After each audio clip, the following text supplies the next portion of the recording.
नमस्कार, जय हिंद प्यारे साथियों। हर भाई हर बहन का स्वागत है पारस फ्री एजुकेशन यूट्यूब चैनल में। आज इस क्लास में हम गणित के उन महत्वपूर्ण प्रश्नों को सॉल्व करना सीखेंगे जो आपके एग्जाम पैटर्न पर होंगे, जिन्हें यदि आप सॉल्व करना सीख जाते हैं तो यहाँ से आपको एग्जाम में प्रश्न देखने को अवश्य मिलेंगे। इसलिए आप सभी से रिक्वेस्ट है कि वीडियो कंप्लीट देखें और आप लोग कितने प्रश्नों के सही जवाब दे पाते हैं वो भी आप हमें कमेंट करके अवश्य बताएं। तो चलिए भाई, हम शुरू करते हैं प्रश्न क्रमांक 1 से।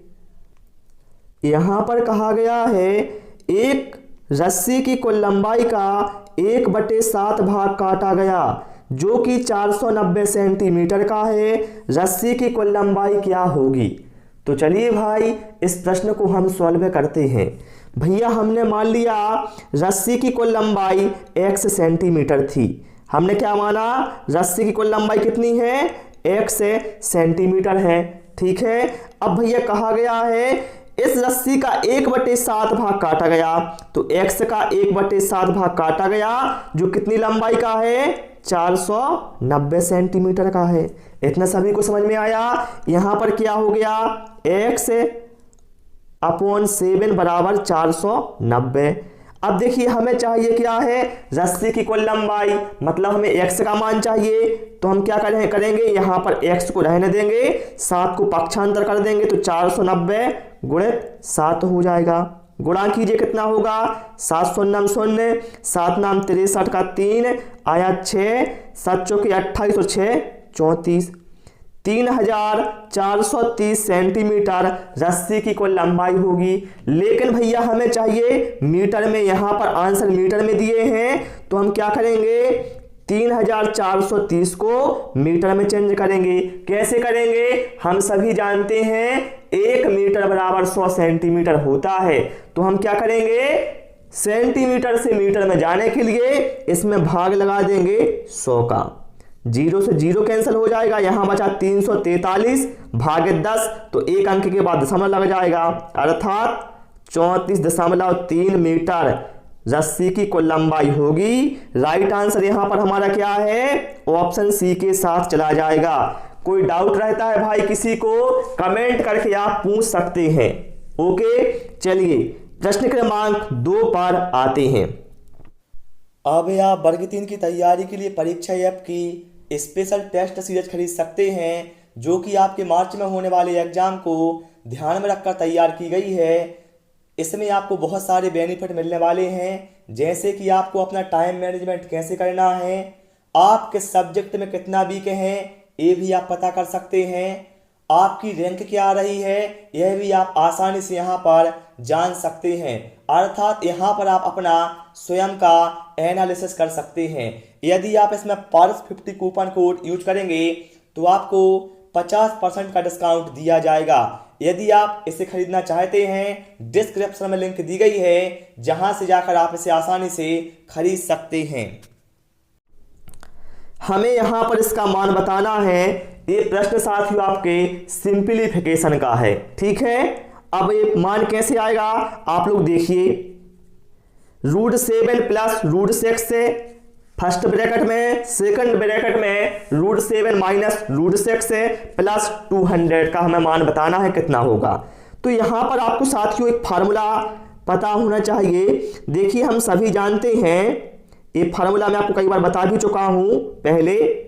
देखिए a प्लस बी और a माइनस बी बराबर होता है a² माइनस b²। तो बस यही फार्मूला यहां पर हमें यूज करना होगा। देखिए a हो गया हमारा a और a हो गया b। ठीक है। और a माइनस b हो गया, अर्थात क्या होगा? बराबर a² माइनस b²। ए वाला फार्मूला यहां पर लग जाएगा। तो यहां पर क्या हो जाएगा? √7 का वर्ग माइनस √6 का वर्ग। ठीक है। इन दोनों की जगह ए आ गया, प्लस 200 ज्यों का त्यों। ध्यान रखना साथियों, यदि कोई संख्या रूट में है और उसके ऊपर वर्ग लगा हुआ है तो वर्ग से वर्गमूल कैंसिल हो जाएगा, केवल वो संख्या बचेगी। ठीक है। तो यहां पर क्या बचेगा 7 बचेगा, जब 7 रूट 7 का वर्ग होगा, और यहां पर जब रूट 6 का वर्ग होगा तो यहां बचेगा 6 धन 200।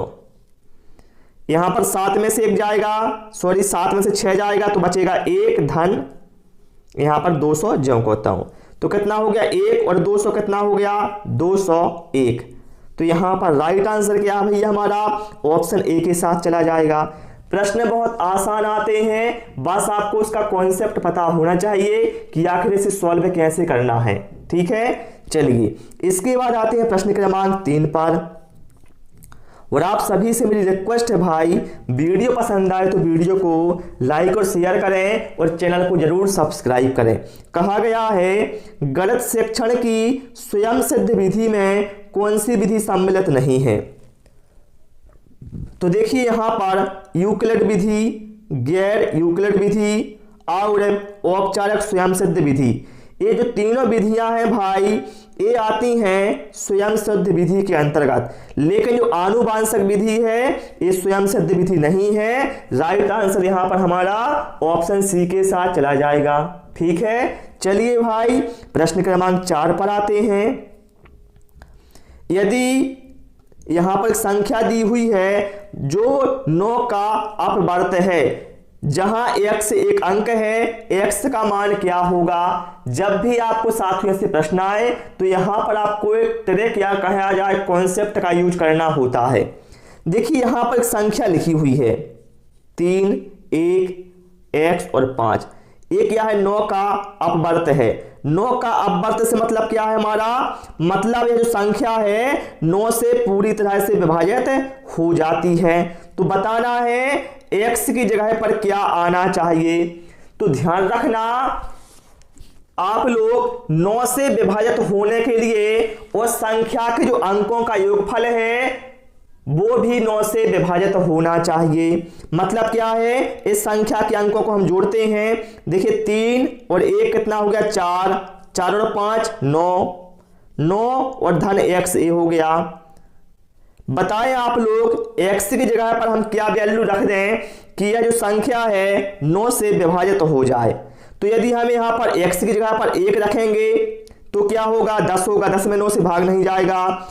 x की जगह पर 3 रखेंगे तो 12 हो जाएगा, 9 और 3 12, 12 में 9 से भाग नहीं जाएगा। x की जगह पर 6 रखेंगे तो 9 और 6 15 हो जाएगा, नहीं जाएगा। लेकिन यदि यहाँ पर हम x की जगह पर 9 रख दें तो कितना हो जाएगा 9 धन 9 कितना हो जाएगा 18, 18 भैया 9 से भाग चला जाएगा ना। तो भैया हम कह सकते हैं यहाँ पर जो x का मान है वो कितना आएगा, वो 9 आएगा। ये आप लोग ध्यान रखना, कोई संख्या 9 से विभाजित तभी होगी जब उसके अंकों का योगफल 9 से विभाजित होगा। ठीक है, ये आप हमेशा ध्यान रखना। चलिए प्रश्न क्रमांक 5 पर आते हैं। यहां पर हमें बताना है इसका पूर्ववर्ती। ठीक है, क्या बताना है पूर्ववर्ती। भैया यहां पर आपको 2 चीजें याद रखना है, पहला पूर्ववर्ती और एक होता है परवर्ती। देखिए पूर्ववर्ती मतलब क्या होता है, पहले की संख्या, और परवर्ती मतलब होता है बाद की संख्या। यहां पर देखिए 9 का वर्ग ऋण 6 का वर्ग का हमें पूर्ववर्ती ज्ञात करना है। तो पहले इसको हम मान निकालते, इसका कितना होगा 9 का वर्ग हो गया 81, ऋण 6 का 36 हो जाएगा। घटा दो 81 में से 36 घटा दो, 1 का 11, 11 में से 6 गया बचा 5, 8 में से 4 गया तो बचा 4, कितना गया 45। अब हमें इसका 45 का निकालना है पूर्ववर्ती, मतलब इसके पीछे का अंक है। तो 45 से पहले क्या आता है 44 आता है। तो यहां पर राइट आंसर हमारा क्या है ऑप्शन सी के साथ चला जाएगा।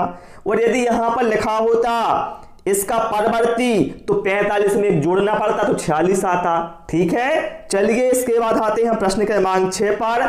और जिन साथियों ने अभी तक हमारे टेलीग्राम ग्रुप पारस फ्री एजुकेशन को ज्वाइन नहीं किया है तो भैया टेलीग्राम ग्रुप को भी ज्वाइन कर सकते हैं आप लोग। ठीक है, चलिए प्रश्न क्रमांक 6 पर आते हैं। यहां पर कहा गया है किसी त्रिभुज में पहला कोण दूसरे कोण का आधा है तथा तीसरा कोण पहले कोण का 3 गुना है। त्रिभुज का पहला, दूसरा और तीसरा कोण क्रमशः क्या होंगे। अब भैया यहां पर आपको एक कॉन्सेप्ट लगाना होगा। देखिए क्या करना है, यहां पर पहला कोण दूसरे कोण का आधा है, तो पहले आपको क्या करना है, दूसरा कोण हमने मान लिया 2x है। हमने 2x इसलिए माना जिससे इसका आधा क्या है, x हो जाए। यदि हम x मानते तो x/2 होता, तो हमें ऐसे प्रॉब्लम होती। तो हमने मान लिया दूसरा कोण कितना है, 2x है।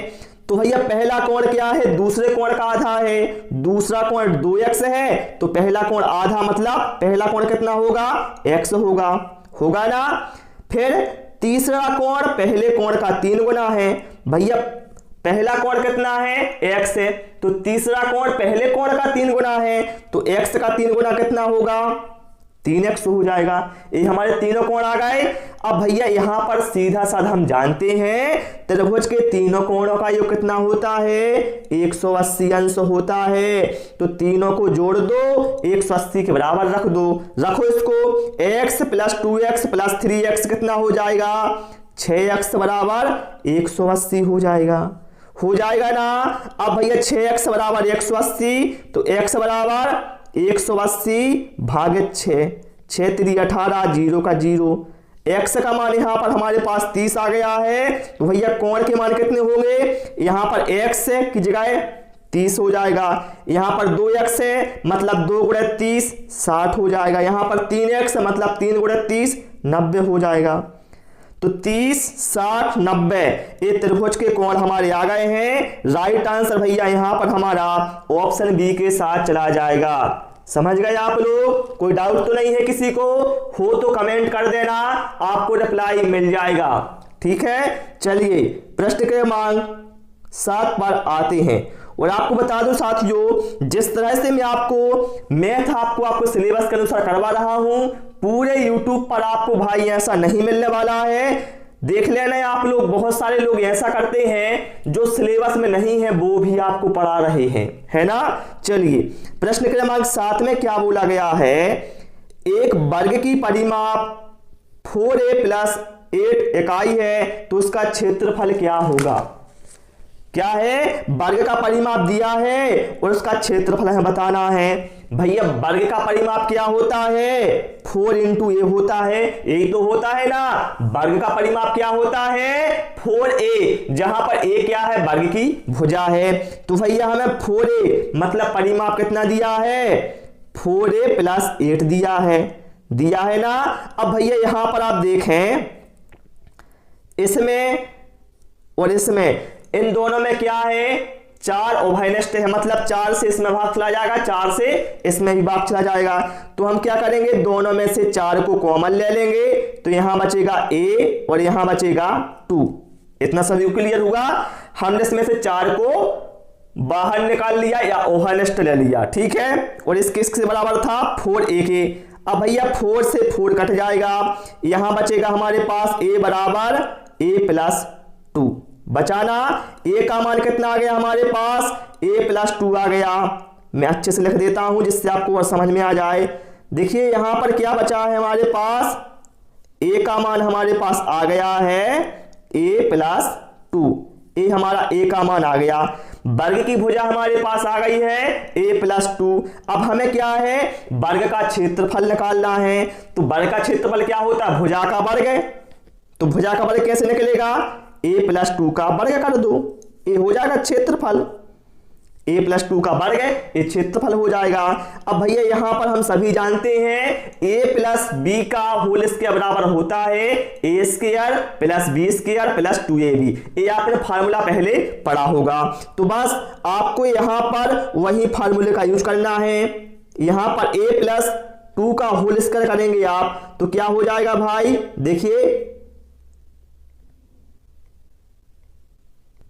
देखिए हमारा क्या आ गया था, सॉरी यहां पर डिलीट हो गया है धोखे से, कोई बात नहीं।